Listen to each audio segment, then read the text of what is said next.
Hey everybody. All right. Because this is going to go up as a recording, I'm just going to go ahead and introduce myself as people are coming into the live. But my name is Ebony Jackson. I am one of the peer champions of the Pittsburgh Black Breastfeeding Circle. I am a mother of five exclusively breastfed babies. I've exclusively breastfed them for the first 6 months of their lives. Okay, I need to be quiet because my 2-year-old is sleeping, so I need to bring the energy down a little bit. But yes, so I exclusively breastfed my babies for the first 6 months of their lives, and I continue to breastfeed them up to a year.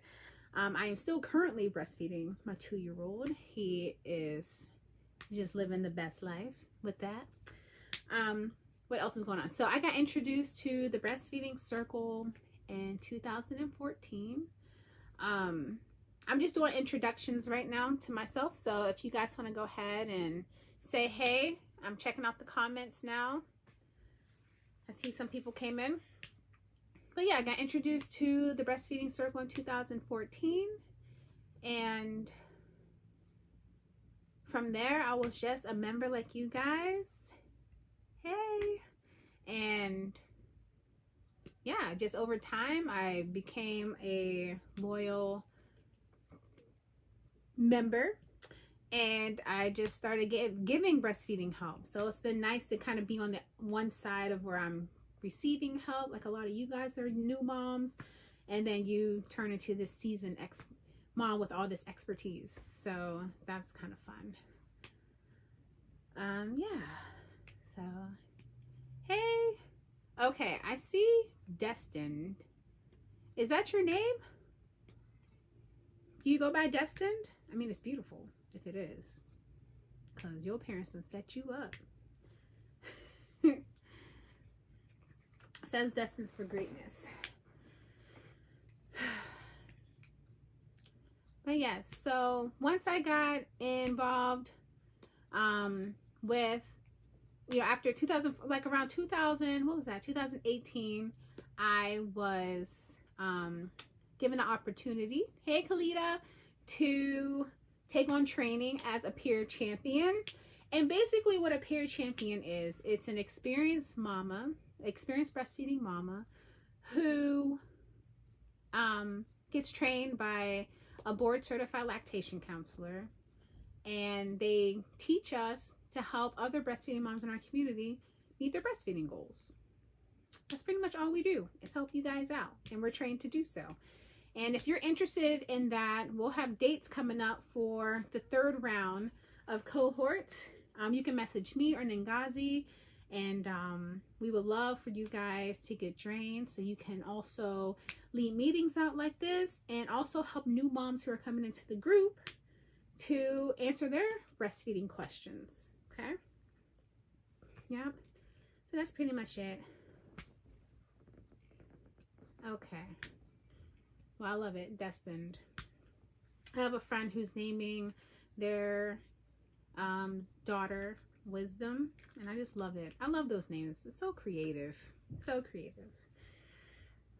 But yes, we will keep you posted. Yeah, I'll continue to update the virtual meetups when we will have our 3rd cohort training, because I know a lot of you, including you, Kalita, would love to take advantage of that opportunity. But yes, let's see. So it's going to be a good meetup tonight. I don't know if you all saw my post about an hour and a half ago, but we have some things to talk about, and I know you all have amazing questions for me and any other peer champions that hop in. Let me see. Wait, you don't have it? Okay. All right. So how is everything going with you two, Kalita and Destined? How's breastfeeding going? Any testimonials? Any hardships?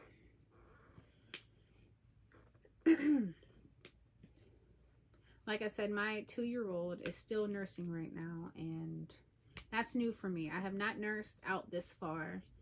And some days I just want my space. I'd be like, boy, no, not today. Milk is closed.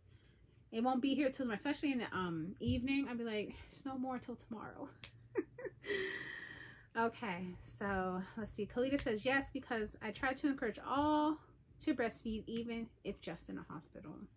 Yes, that is awesome. You know, we celebrate 1 week, 1 month, 1 year. Anything is better than nothing. And it's such a beautiful bonding experience too. I'm currently learning more about skin to skin, and it's just, there's so many more benefits than you just kind of your baby's bare skin next to your bare skin. It's just so beautiful to see how that bond can not only help to increase your milk supply, it can reduce, you know, the baby's anxiety levels. It calms them. It's just beautiful. It's really beautiful. Okay, so Kalita says she made it to 10 weeks today, if I can read. 10 weeks today. Congratulations. That is awesome. Very good. I see 13 weeks strong today. Y'all killing it. I'm telling you. It's not easy. I'm pretty sure everybody wants to give up here and there. Hey, Dawn. Okay, it's going well for you. He is your 5th child. Hey.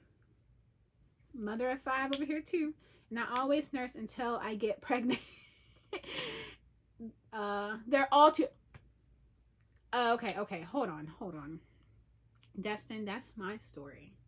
You took my story. That's my line. That's crazy. All of my children are 2 years apart. I kid you not.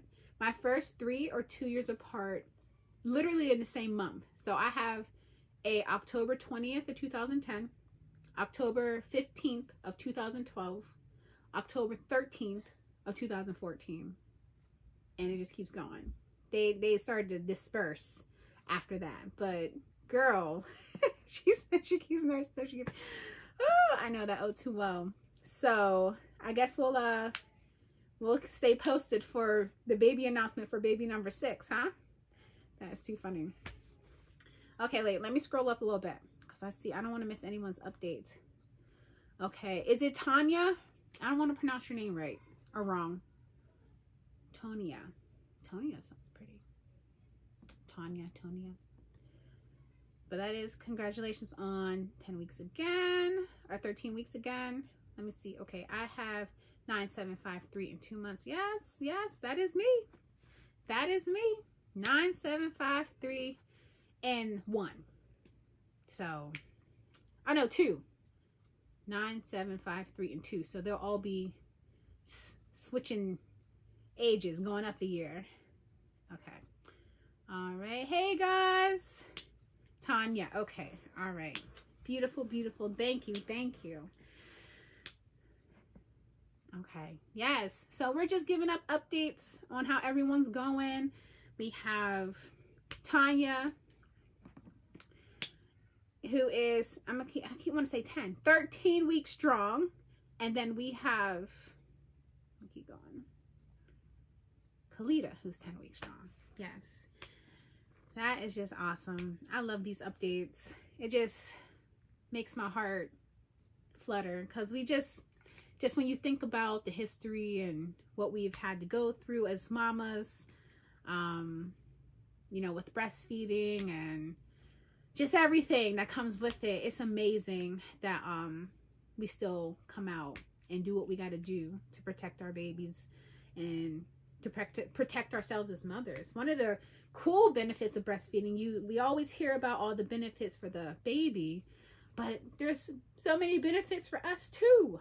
I can't rattle them off like Ngazi, but I do know it does help to lower our chances of breast cancer.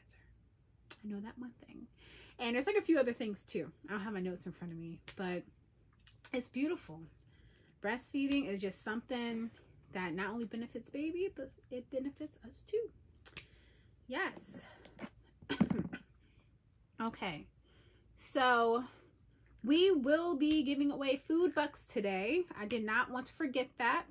So let me put the information in the the box for us. If you would like food bucks today, all you have to do is text your address to Nganzi's phone and she'll send them out to you guys. All right, let me see. I got my phone here. Let me get up in here.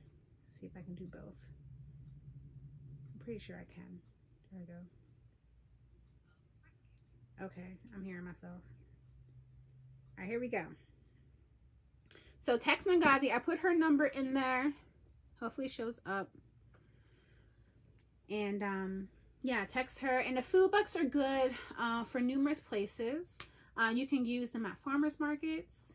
You can use them at the East End Co-op, which I know a lot of people have used them there, and a few other places. So I will continue to list where you can use them at. There's already a thread on there, so I'll just kind of add it to the announcements for you guys to utilize those food bucks. And who doesn't like free food? At least money to use. I do. I love it. Okay. And then what else is there? And then we will have our $25 gift card raffle.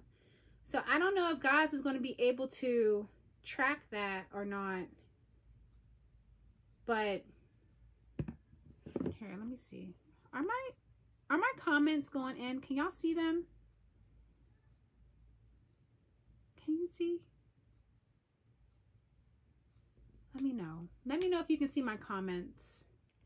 Because I can't see them on my iPad, but I'm seeing them on my phone. So let me know.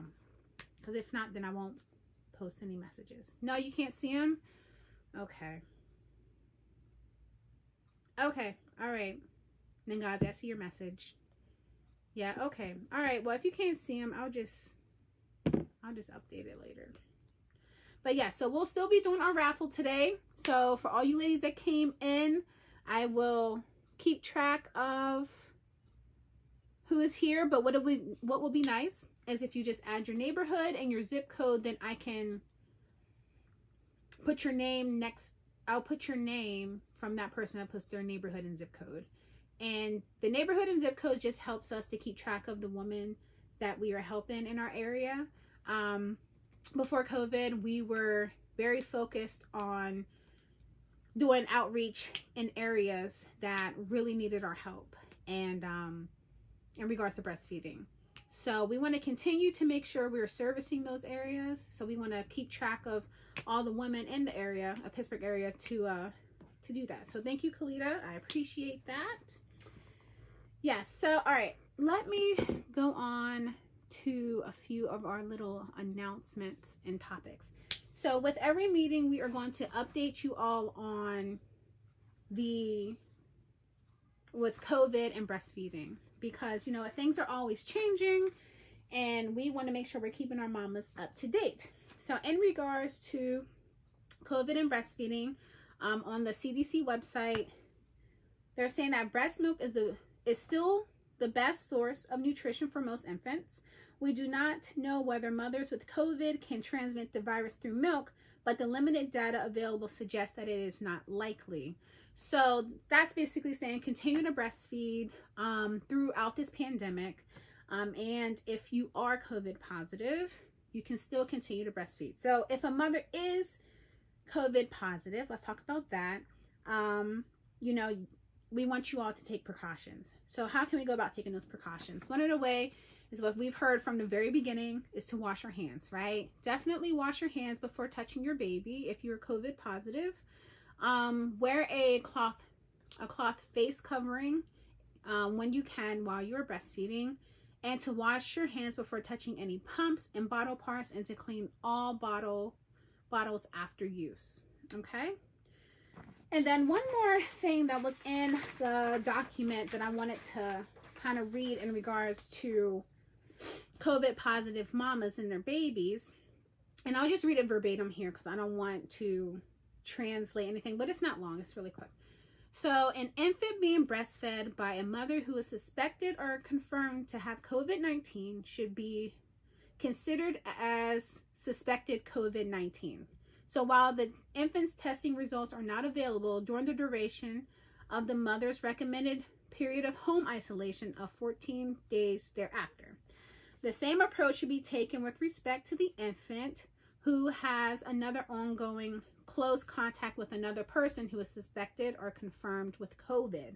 Mothers should be counseled, basically informed, to tell their child's healthcare provider that their child has had a high-risk contact with a person suspected or confirmed of having COVID. So if you do end up being COVID positive, it's very important that you inform the child's pediatrician, and from there they will be able to kind of give you the proper protocols with wellness visits, because a lot of people aren't going to their wellness visits anymore, rightfully so. They're scared, they don't want to do that stuff. But when infants are really young, you want to keep up with those wellness visits, and you also want to make sure you're informing everyone in the health industry of what's going on with you and with the baby. Yeah, so that's pretty much what I wanted to bring out from that document, but I will also add the link to the CDC section on breastfeeding and COVID after the meetup, so you guys can read the whole thing yourself. It's not too long, but if you do want to learn more about what they're discovering and what they're doing and staying up to date, you can go there. Okay, all right. Sorry, so that was the serious stuff. Got all the serious stuff out of the way. So I hope all you women out there are keeping safe and eating healthy, building your immune system, getting ready for the fall and the winter, and all that stuff. So we'll continue to update you guys on that. Okay. Do you guys have any questions? I don't want to ramble. I see you guys are adding your neighborhood and zip code, so we'll be doing that raffle at the end of the meetup, so thank you for doing that. So looking for questions. If you have any, I'll wait a moment or two because I know there's a bit of a delay in regards to that.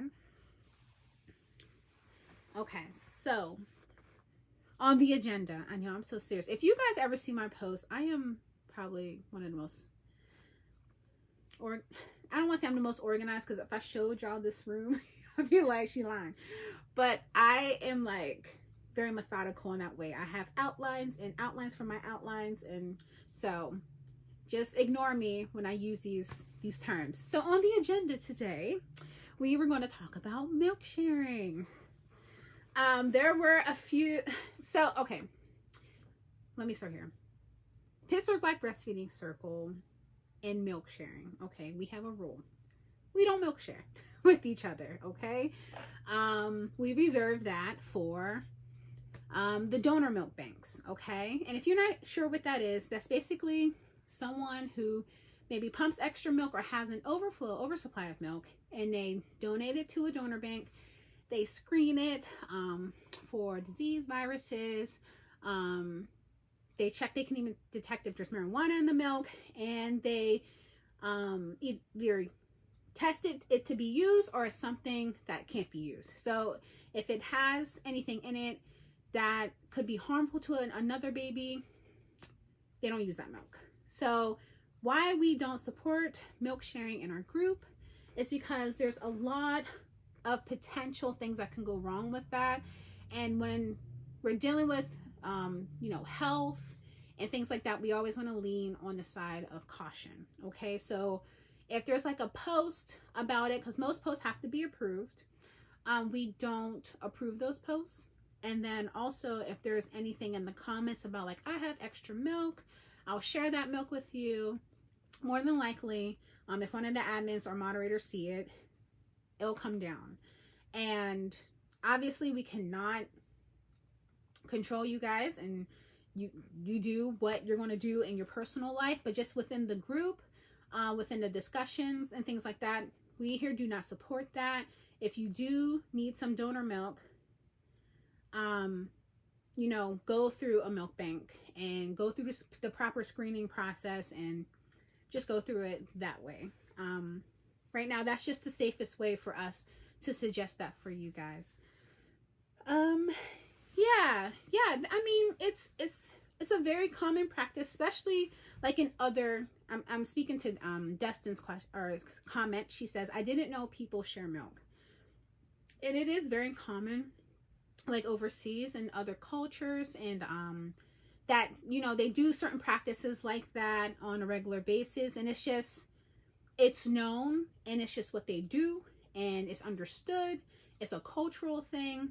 But here, you know, things, it's just a little different. It's just a little different. And if you guys want to talk to us about how people do it overseas and what your questions, and you don't understand why we don't do it, just shoot me or Nengazi a message, and we'll, you know, talk to you in more detail about that topic. Yeah. So yes, if you have questions, like I said, message me or Nengazi, and we'll love to talk to you about it in more detail. Okay. Yes. So I also wanted to talk about, and if I'm talking too fast, let me know. I get really excited on these things. It's just my voice, so I like to fill the space. I do need some gaps, so if I'm moving too fast, just let me know. But I want to talk about increasing milk supply. Every mom's favorite topic. I remember being like, am I making enough? And its relationship to lactation cookies and lactation drinks. So it's very common for us mamas to we want to make sure we're feeding our babies more than enough, right? We want to make sure, am I producing enough? Is my baby getting enough? How do I know? Where do I go? When I'm pumping, I don't see that much. What's going on with that? So in regards to increasing your milk supply using lactation cookies and lactation drinks, there's just not enough research out there to confirm that those things are going to work 100% of the time, right?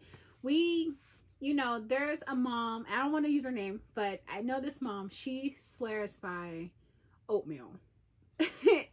And she's like, and I eat oatmeal, it just boosts me up. And, you know, for some other moms, that doesn't work. Like, I ate all the oatmeal. I have oatmeal coming out my ears where I ain't got no milk, right?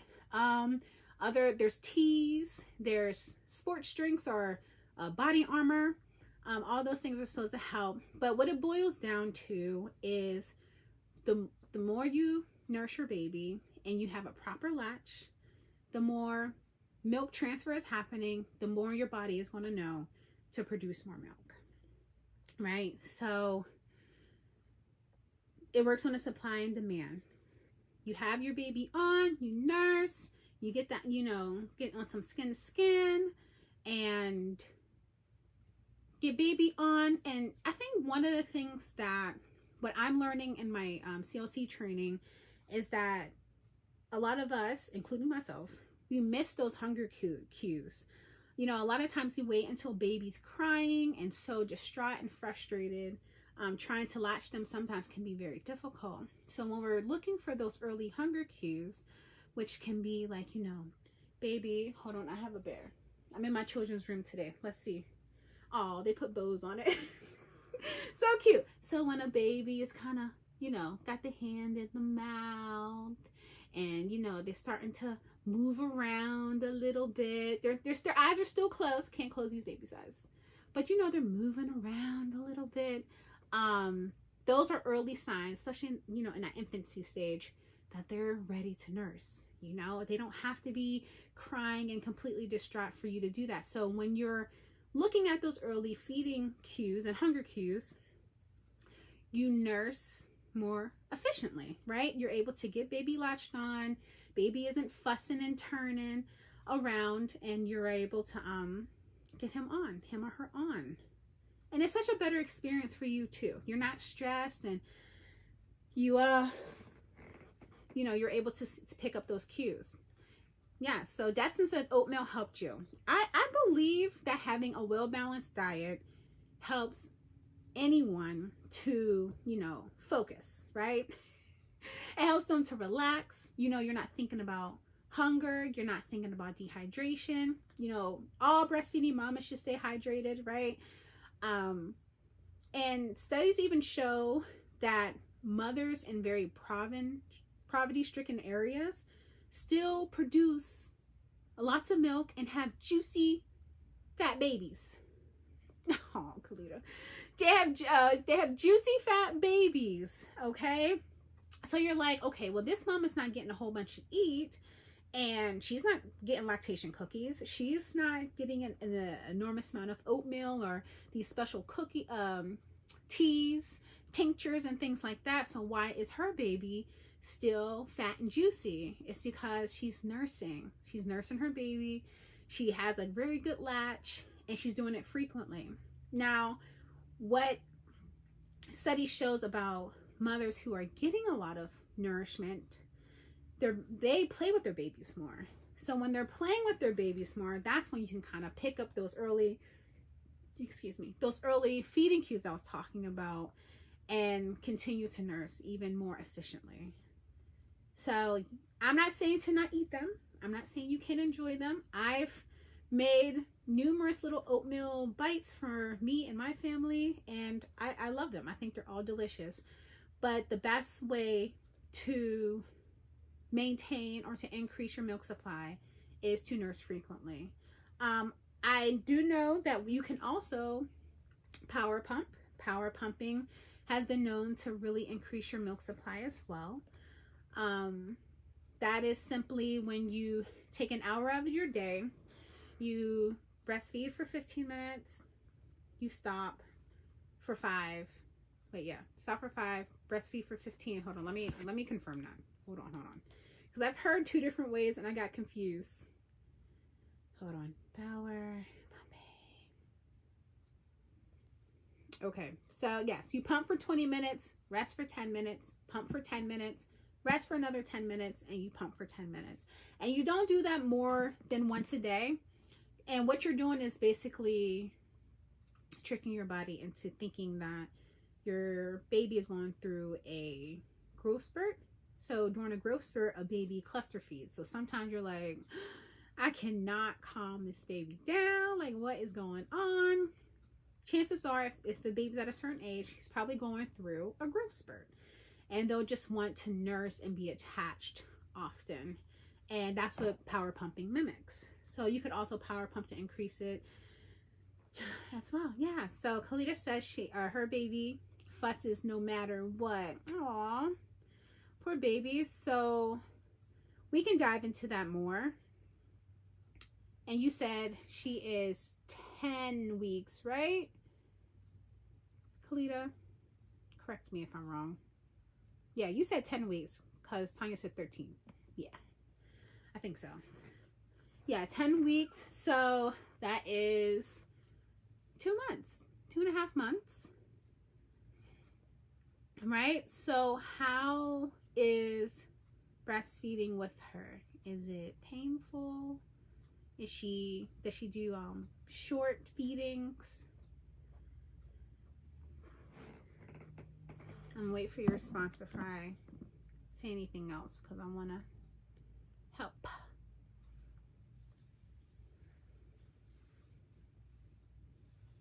Yeah. So, okay. So she cluster feeds no matter what since birth. She's just on. So how long does she usually stay on for? How long?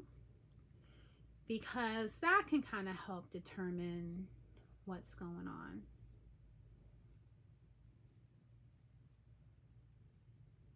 And while I'm waiting for your answer, I kind of wanted to bring up baby wearing in regards to that.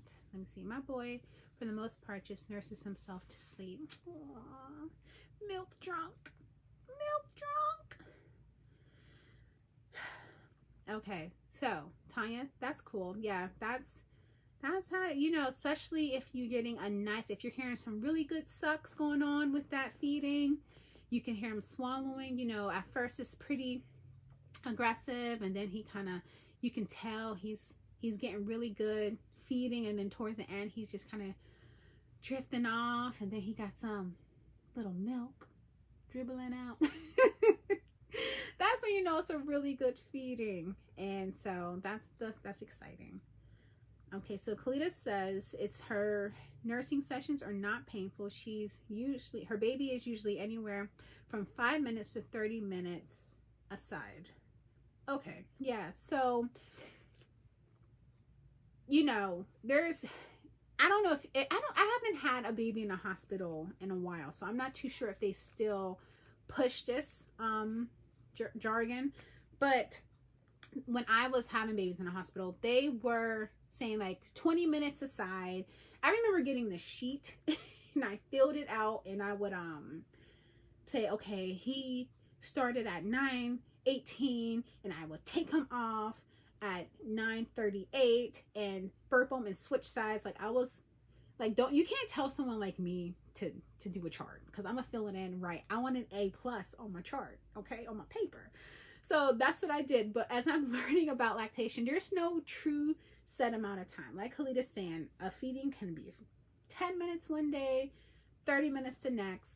But what we want to make sure is that there's an adequate milk transfer, meaning that we want to make sure that enough milk is coming from your breast and getting into baby, right?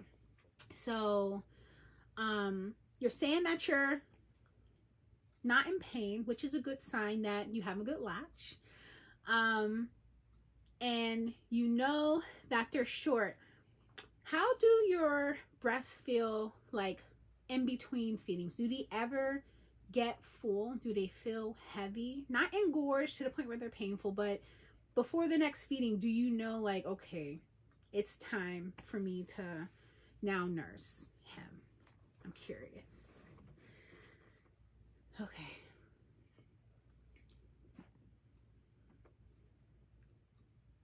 And I'll talk about baby wearing in a second. I'm trying to make sure I stay focused. And if you're just joining in, be sure to add your neighborhood and zip code to be entered into the raffle. Even if you can't stay the whole time, just go ahead and enter that in, and we will put you in for the $25 Visa card. Okay, so Kalita's saying it depends. Okay, and my last question, well, maybe not my last question, but another question before I add something. How are you with picking up his feeding cues? Like, usually is he kind of, or she, right? Yes, I think it's a she. Is she usually like a, is she pretty fussy before you are bringing her to nurse, or are you kind of picking up on those cues a little bit earlier? And,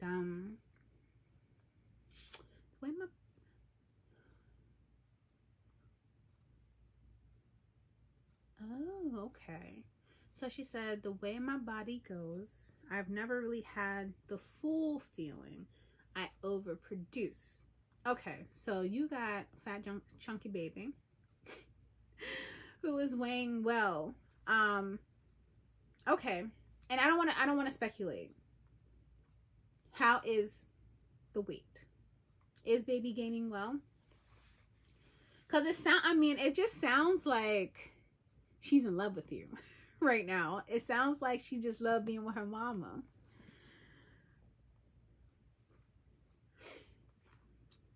She said she been cluster feeding from birth. That's tough. And did you experience that with your other ones?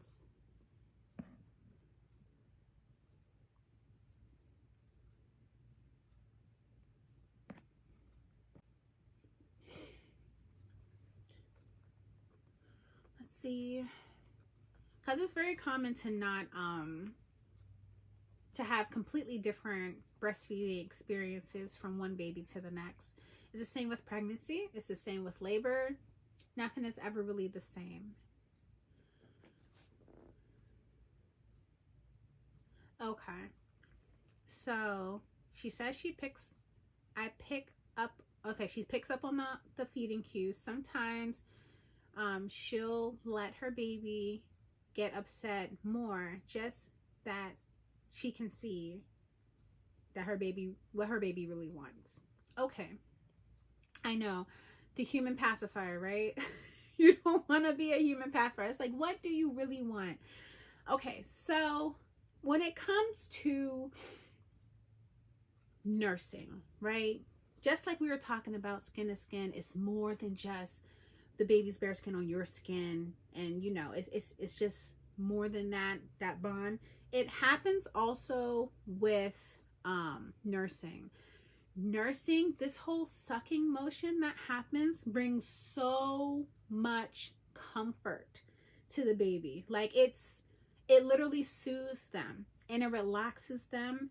So maybe there's maybe she might be overstimulated. Maybe there's something going on that's kind of stressing her out, and perhaps meeting her feeding need, you know, obviously changing her diaper and making sure she's dry and burped and stuff, but meeting her feeding need immediately and seeing if that maybe changes. I don't know if you tried it, it's just a suggestion, but see if that helps to kind of cut down on those feedings, because that sucking motion is very comforting. So if there's maybe something going on where she's just feeling a little bit heightened, you know, a little stress, that might be why she's coming to you often. And this brings me to baby wearing. Not sure if you're baby wearing, Kalita or Dustin. Like, baby wearing, I never baby wore until my last child. How I got to child number 5 without baby wearing, I do not know. But baby wearing is, I find it to be very helpful and soothing to not only mommy but to baby. So we're carriers. Let me not even say that, because that's like too deep. I don't want to get too deep, but our babies love to be close to us. And when we are mamas and trying to do stuff, we cannot hold babies and do everything we want. Like, I can't hold you and cook. I can't, no. So baby wearing, I feel like, is really an answer to all of that. Good. You do baby wear. Awesome. What I found out with my last child is that anytime that he started to squirm, and when he was either on my back or on my front, I knew he was in that light awake stage where his eyes aren't necessarily open, but he's like, I'm about to get up, I'm moving. That's a great time to maybe pull him out or her to start feeding him. So baby wearing is basically when you have your baby on you and they're in a wrap. You know, some women like to wear like a really large African cloth and they just wrap their babies on them, or you might even see some babies on the back. So that's just what baby wearing is, when you have your baby like on you somehow with some fabric or with some type of, what are they called? Oh my goodness. Oh my gosh, it's escaping me. I want to say origami, but that is not the word. What is that baby brand that everyone speaks so highly of for baby wearing? They, Ergonomics? No, is that it? I can't. Somebody put it in. I know somebody knows. I got mama brain. Okay. But basically, somebody put it in there. A carrier, but not like a car seat, but a carrier. Yeah. But there's a specific brand that the moms I know, they swear by it. And if you don't have that, you ain't got the right one, and your baby's leg's going to be messed up. Okay. But it's not coming to me right now. But yeah, so that's what baby wearing is. So when I, when I had my son on me, I just knew every single time he had to go to the bathroom, when he was ready to get up, when he was ready to be active and to play, it was just awesome. It was just awesome. See, no, it's not Tula. See, now I gotta look. Hold on. So you said I use a sleep wrap.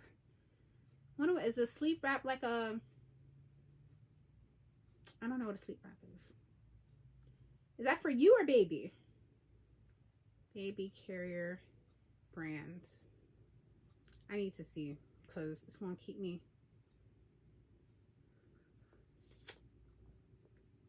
Ergo is how you pronounce it. Ergo baby.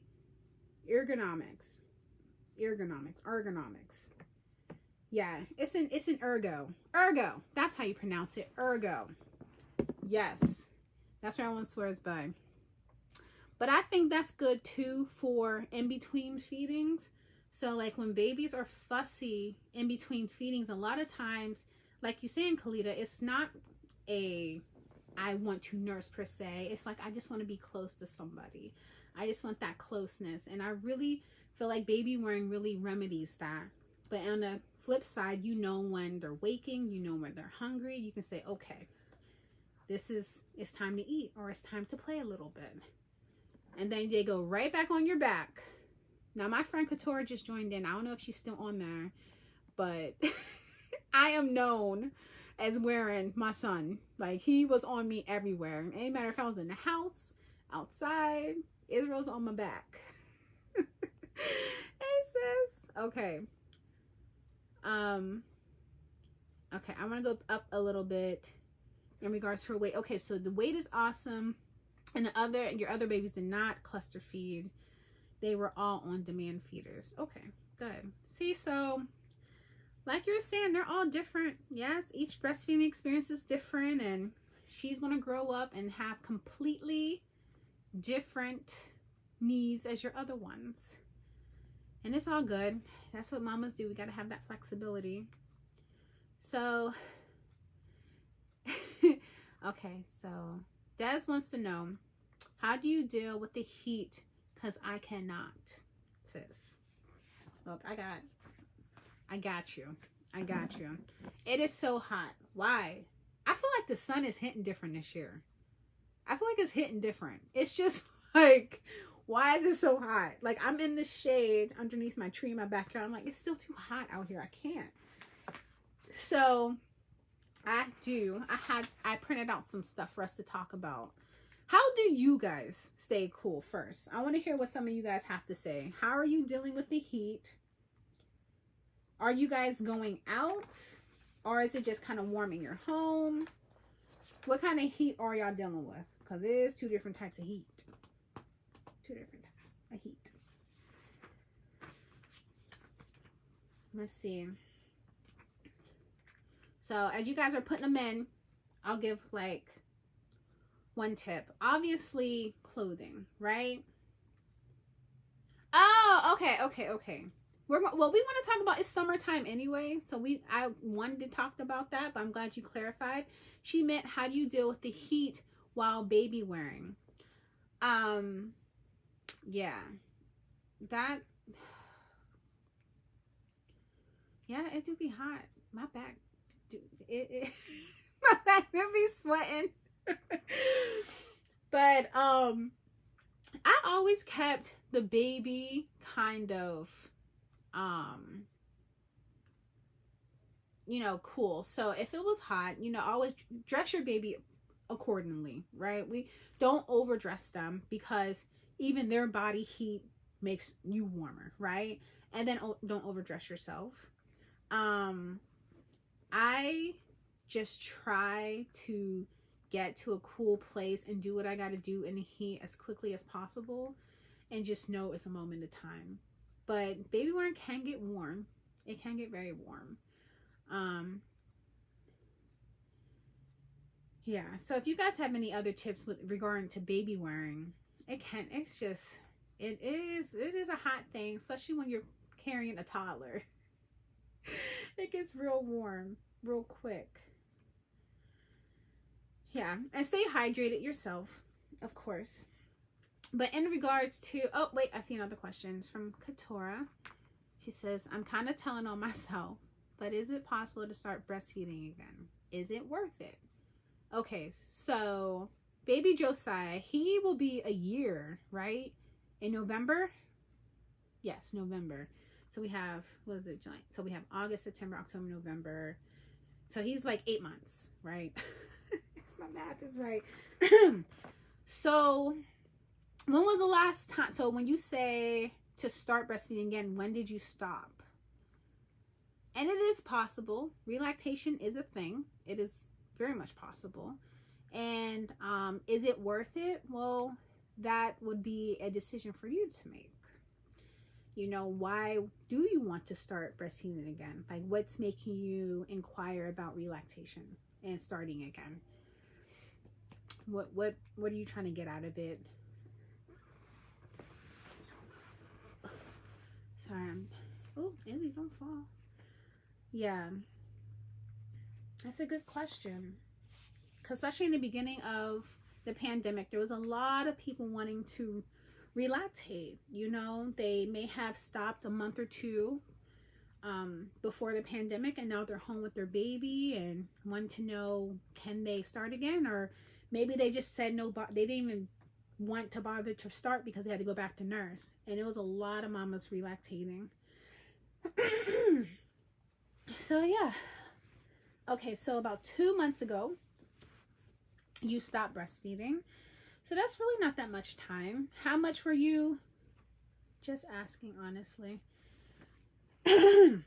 Well, if you were like, if it was a slow weaning process,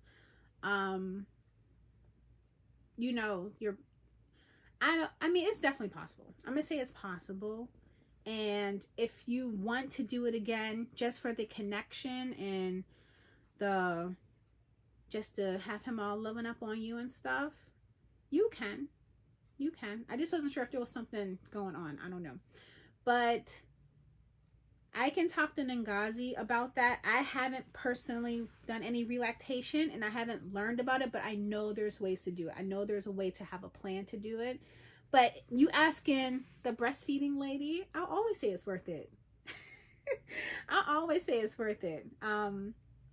Yeah, but you know, I know there's a lot of, you know, extra added stress with the pandemic, being home, working from home, then they changing from going back to work, then you're back at home, school, you know, having other children. It's a lot. I know it's a lot for, you know, breastfeeding is, you know, taking a back seat to a lot of these things that are like in your face. It's a lot to go on. So if you want to really get a plan and draw up a plan, we can do that. And I would love to help you on that journey. But it will always be worth it to me. Yeah.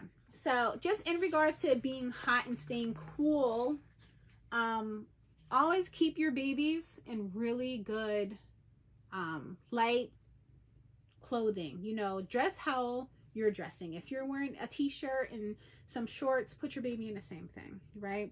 Don't put them in anything extra hot. Okay, so then let me see here. Keep staying hydrated, right? A lot of people say it's really, really hot outside, so I'm going to hydrate myself with water. I need to give my less than 6-month-old baby some water too. Giving your baby water thinking that it's going to hydrate them can actually have a reverse effect and dehydrate them. Of course, Katora, of course. It can have a reverse effect. So giving a baby water, just plain straight water without a pediatrician telling you to do this, can cause them to have I believe it's diarrhea. Let me double check. They can actually lose more water. Hold on. Okay, it's not in this notes right here, but it can cause them to be dehydrated and diarrhea. Those two things. So you don't want to give them water. Breast milk and formula, if you are supplementing, is enough. You don't need to give them anything extra. That has enough hydration in that for them. Your breast milk is enough. I promise. It is. Spending time outdoors. Use your time wisely. Don't stay out unnecessarily. The hottest times of the day are typically between 10 a.m. and 2 p.m. The days are so much longer. It feels like the hottest time is when the sun's up till it goes down. But usually the sun is the brightest between those two times. So if you can, you know, reserve from going out during those times, stay in and stay cool. So plan your outdoor activities before or after that peak time. And to watch for exhaustion, heat exhaustion. When you're outside with them, monitor them closely to make sure that they're not getting overheated. A lot of times babies don't sweat, but when they get really, really warm, you'll notice like a lot of bumps around their neck and in their little crevices. that's like a form of heat exhaustion. Those little baby rashes from being outside. You want to make sure you're preventing those, and they might even be a little bit more sleepier from heat if they're having heat exhaustion, vomiting. Those are signs that, you know, if they're doing all of that, those are definite signs that they may need, that they need medical attention. Go seek a doctor, because if your baby's doing all that from just being outside in the sun, they could have heat exhaustion, and that is very serious. Be very cautious when using sunscreen. You know, some of us may be tempted to use that, but when a baby is under 6 months old, their skin is very thin and very delicate. So just try to keep them out of any direct sunlight. Those little cute little baby hats are perfect. They keep the sun out of their face, and to keep them cool, give them some shadedness on their face. Yes, very good. But babies older than 6 months can definitely use sunscreen. Apply every 2 hours or when needed when they get wet and sweaty. And choose a waterproof sunscreen designed for children with an SPF of at least 15. Okay? All right. And I just wanted to give you guys some tips on when to call the doctor and from heat exhaustion with your children. So, like I said earlier, if they're vomiting, keeps them from drinking, signs of dehydration occur, muscle cramps lasting for more than 4 hours, a fever goes above 104 degrees Fahrenheit, fever lasts more than 2 hours, you think your child needs to be seen, because we have intuition, we know what's wrong with our children, and your child just becomes worse from after being in the sun. So call your doctor if those things occur. And if you guys have any more tips on how to stay cool, please post them, because we're experts. We know what's going on. We got them tricks up our sleeves. I keep a cooler. Well, when we weren't quarantined, since we can't go anywhere, I kept a cooler in my trunk, and it always had like ice, and I would just freeze water overnight and just throw bottles of water in there. And when you go to the park, I would just throw maybe some cheese sticks in there, some obviously small little water bottles, and maybe some apple slices or something. And it kept it cool for like our entire day of us being outside. And that's one of the ways that we always stayed cool, traveling around the city, doing whatever was fun that day. But I know you guys have some stuff too. What about questions? You guys have any more breastfeeding questions? I'm looking at my notes and seeing if I covered everything that we were supposed to talk about today. And Katora, put your neighborhood and your zip code in so I can enter you in for the if you're still on, for the raffle. I meant to say that a second ago. And if you just joined in, do the same thing. Because we will be doing a raffle at the end. But yeah, you ladies are doing amazing. I'm so proud of you guys. It's a lot. This is a lot. I am a social butterfly. I love being out and about, and being just combined in this space is just so stressful. Kalita says she makes milksicles. Yes. So that's awesome. Taking frozen, not frozen, those popsicle molds. And I found some really, really short ones, because sometimes they have the long ones and even longer silicone ones. But if you can find a short one. I think I found it at Rite Aid. You can put your breast milk in there, freeze it. Or you can even put the milk in the molds and then take one of those little mesh teether things, stick it in there so it can get nice and frozen, and let baby have that, munch on that under a shady tree, enjoying y'all's time out in the sun. And yeah, that is a great tip. That is awesome. I love doing that. I miss those days when they were little. I should not say that, because my 2 years is, I've expanded, and I know I'm going to jinx myself. I know it.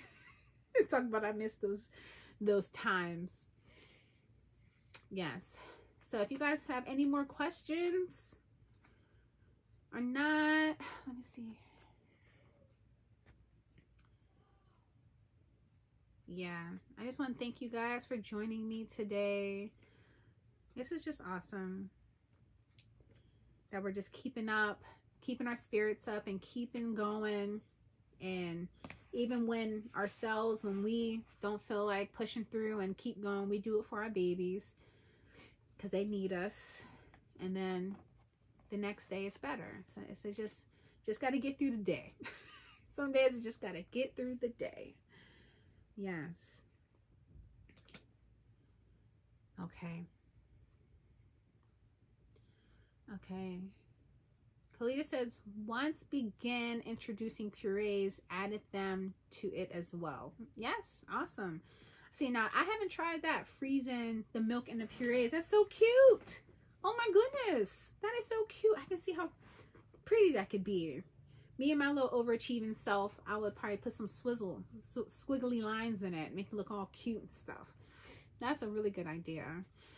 Yes. Okay. So I'm going to go ahead and end the live. But if you guys have questions, of course, post them. We will answer them. And, oh, let me give you the date for the next meetup. My bad. Hold on. All right. So our next meetup will be August 4th. Right here on Facebook in our group. At what time? Let me see. At 5:30. So that's a Tuesday, August 4th at 5:30. And it will be another peer champion leading that. So bring your questions, tune in. Like I said, check back in the chat for Nengazi's phone number. If you don't have it, send her your address. You'll get food bucks. And if you haven't already added your neighborhood and zip code, you will be entered into the raffle. I couldn't take all the names during the live, so I'm going to do it right after the live. And I'll post it in the group who our winner is. Okay? So you ladies enjoy your evening. Thanks again for coming. And I'll see you guys all soon. All right. Bye.